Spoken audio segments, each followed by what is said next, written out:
Welcome to Breslov Insights. We're reading Rebbe Nachman's advice. We're on Tzaddik. 9. Draw close to the Tzaddikim and walk in the paths that they guide you along. Follow their teachings, and then the truth will be inscribed within you, and you will attain true faith and prayer and be worthy of coming to the land of Israel and seeing miracles. This is how the redemption will come. 10.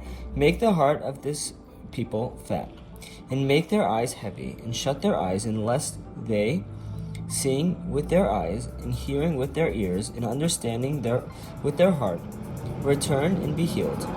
Before a person draws close to the tzaddik, his heart is fat, his ears are heavy, and this means that his heart and ears are shut and his eyes are blind to the truth.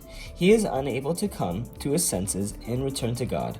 But when he binds himself to the tzaddikim and follows their guidance, his heart and eyes and ears are opened.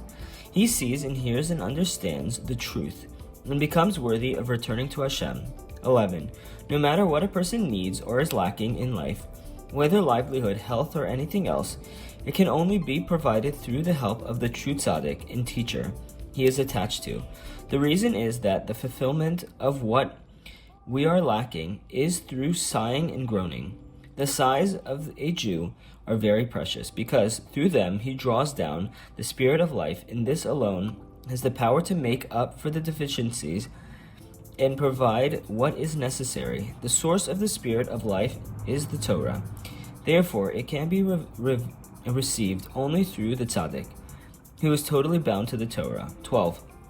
The enemies of the tzaddik draw their life spirit from the prince of the side of the klipot, the husks. Because the klipot and the forces of the other side have their own leader, whose role is kind of a mirror image of that of the teacher on the other. The forces of the other side have their moment of greatness, because their life spirit they draw from their leader. The so-called raging storm wind is very powerful and when at full force, but this is only for a short time, and in the end it is totally spent and exhausted and ravages the body and soul of all who are caught in its hold. That is why they are called dead, even in their lifetime, because they do not possess the true life spirit of holiness, which is drawn into the world of the tzaddik alone. 13. The tzaddik hears the sighs of all who are attached to him, and for he is the source of life of each one. 14. The true tzaddikim atone for sins, as it is written, but the wise man will bring atonement. 15. It is vital for a person's prayers to rise through the gate of his tribe, but it takes great merit to be worthy of this. That is why one must bind one's prayers to the tzaddik of the generation. He alone understands how to direct each prayer to the appropriate gate and elevate it. 16. The tzaddikim have the power to elevate prayer so that the power and kingship of God is revealed to all the inhabitants of the universe, even to those who are very distant, the wicked and the heathens. The true greatness of the Holy One, blessed be He, is revealed when even those who are very distant, even the heathens, come to recognize that there is one God who controls and rules the entire universe. Whenever a person has a problem, for example, if somebody at home is sick, he should go to the tzaddikim and ask them to plead for mercy on his behalf. Hashem receives great satisfaction from this, because he yearns for the prayers of the tzaddikim, and the secret of the true prayer is known only to the tzaddikim. 17.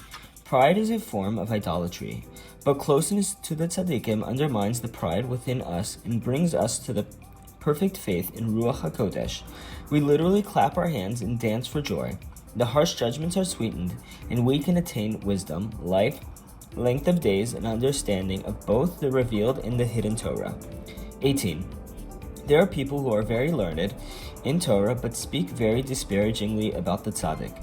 Yet, this is also a part of Hashem's plan. He throws a great tzaddik down into the mouth of the scholar in order that the tzaddik should be able to release the Shekhinah, that is, the Torah Sheba'al Peh, the oral Torah, from its exile in the scholar's mouth. The Tzaddik forms laws out of his words and brings about great and awesome unifications. Thanks, and we'll continue tomorrow.